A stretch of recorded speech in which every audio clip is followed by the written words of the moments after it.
सारा मूड माहौल रुपए पे नजर रखिएगा।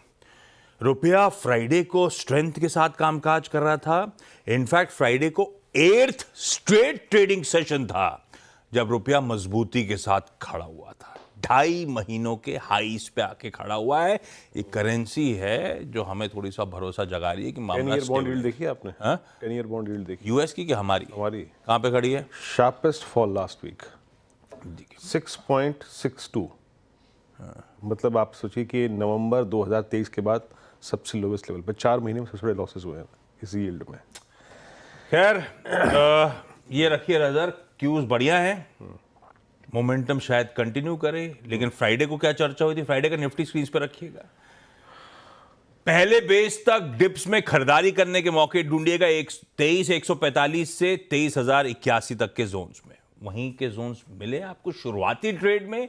उस डिप्स को खरीदा होता तब यह भी कमेंट्री थी कि मस्ट बुक एट 372 390 जोन्स। वहीं पे फिर आके बाजार थकता हुआ कंसोलिडेट करता हुआ नजर आया। स्ट्रैटेजी बढ़िया रही। लेकिन वीरो कैसे बैठ रहे हैं वीकली समीकरण? अब किस तरह का मूव एक्सपेक्ट करें? हमारा गेम प्लान क्या है भाई साहब? अच्छा, एफआईएस का कैश बहुत नहीं है ना? आप नहीं है। अगर नहीं है भाई, आना तो था ही, वो तो फुटसी की रिबैलेंसिंग आना था, उसको एडजस्ट कर लो तो फिर क्या है, 7,500 रुपये आया टोटल मिला के। अब आते हैं कि पोजीशनिंग कैसी है। पर आया ठीक है ना, लिखने के लिए है। वो 390 क्या था जहां बुक करा प्रॉफिट? 402 क्या था? वो था निफ्टी का एग्जैक्टली 2 बड़े average, 200 day exponential moving average और 100 डे एक्सपोनेंशियल मूविंग एवरेज। बाजार को वहीं रुकना था तो इंटरडे में रुका वो।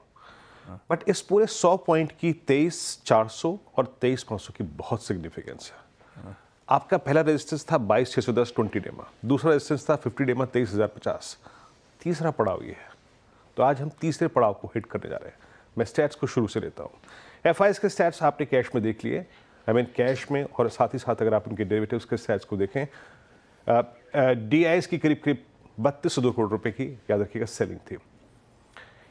अभी तक हमें शॉर्ट कवरिंग का थ्रस्ट बहुत मिल रहा है। एफआईएस ने इंडेक्स में फर्दर अपने शॉर्ट कवर किए और लगभग 2419 करोड़ रुपए की buying, 3300 contract long, 11,000 contract short cover किए। सिंपली मीन्स कि उनके जो नेट शॉर्ट कॉन्ट्रैक्ट हैं वो लगभग 80-90 हज़ार के क्वांटम से लास्ट वीक में रिकवर हुए और अब हम 96,000 अप्रॉक्सीमेटली, अगर आप देखें, आशीष खड़े हुए शॉर्ट में। तो शॉर्ट कवर काफ़ी हो गया। अब फ्रेश बैंक भी चाहिए हमको, है ना, उनकी तरफ से बहुत स्ट्रॉन्ग बैंक। और स्टॉक फ्यूचर्स में भी ऐसे ही हुआ, 47,000 कॉन्ट्रैक्ट लॉन्ग, 17,000 कॉन्ट्रैक्ट शॉर्ट। जरा ये देखिए, ये डायग्राम आपकी स्क्रीन पे। अब मात्र 96-97 हज़ार वो कॉन्ट्रैक्ट शॉर्ट रह गए हैं। तो एक शॉर्ट कवरिंग का दौर तो निकल चुका है। Now we need fresh buying. अब आइए आप कॉल की प्लेसमेंट देखिए आशीष। यहाँ पे 23,500 और 600 के 2 कॉल राइटर्स ने इतने स्ट्रॉन्ग मोमेंटम के बावजूद कॉल बेची हुई है 23,500 और 600 की। आउटस्टैंडिंग वाइज 70 लाख और लगभग 84 लाख का। That's huge. लेकिन आपने एक चीज देखी कि 200 डेमा का, 100 डेमा का खड़ा होना, वो पुट राइटर्स को पॉसिबली ये कह रहा है कि डोंट सिट और डोंट स्टैंड क्लोजर टू 200 डेमा। अभी भी वो जाके पुट राइटर खड़ा है 23,200 पे, 23,100 पे, ना कि 23,300 पे, ना कि 23,400 पे। पिरामिड से लेके आइए, ये बात आपको क्लियरली नजर आएगी कि पुट राइटर ने अभी थोड़ा सा पीछे खड़ा होना ही कंफर्टेबल समझा है। ये देखिए, 2 वाइल्ड ब्लू कैंडल्स और 2 लाइट कैंडल्स। अप्रोच क्या रहेगी? लेके आइए लेवल्स। देखिए, हमेशा कह रहा हूं कि रिवॉर्ड बेस्ट इंट्राडे ट्रेड के लिए डिप्स पे है। बेस 1 क्या है? लेके आइए स्क्रीन पर। पहले उसको डिफाइन कर देते हैं। और डिप्स ना मिले तो क्या करें? बेस 1 है आपकी स्क्रीन पे 23,221, 275। ये डिप मिले डेफिनेटली बाय कीजिए। इवन मैं कह रहा हूं इसके ऊपर 30 पॉइंट, 23,300। ये नहीं मिलता तो ऊपर क्या? देखिए, ऊपर की ट्रेजेक्टरी है RS1। It's a difficult one, और वो क्या है समझ लीजिएगा। 23,409 और 23,442, that's exactly 200 and 100 day exponential moving average. ये क्रॉस हुआ तो एक स्विंग टुवर्ड्स 492 एंड 532 मिलेगा। निफ्टी का अगला चैनल फॉर फर्दर 200, 300, 400 पॉइंट्स ये तभी खुलेगा जब आप 532 के ऊपर सस्टेन कर जाएंगे, और in that case first tick will be towards 642। बट याद रखिएगा, ये 442, 492, 532 सबसे टफ जोन है। Third toughest zone post 20, post 50 at 200 day में। अप्रोच ये रहेगी।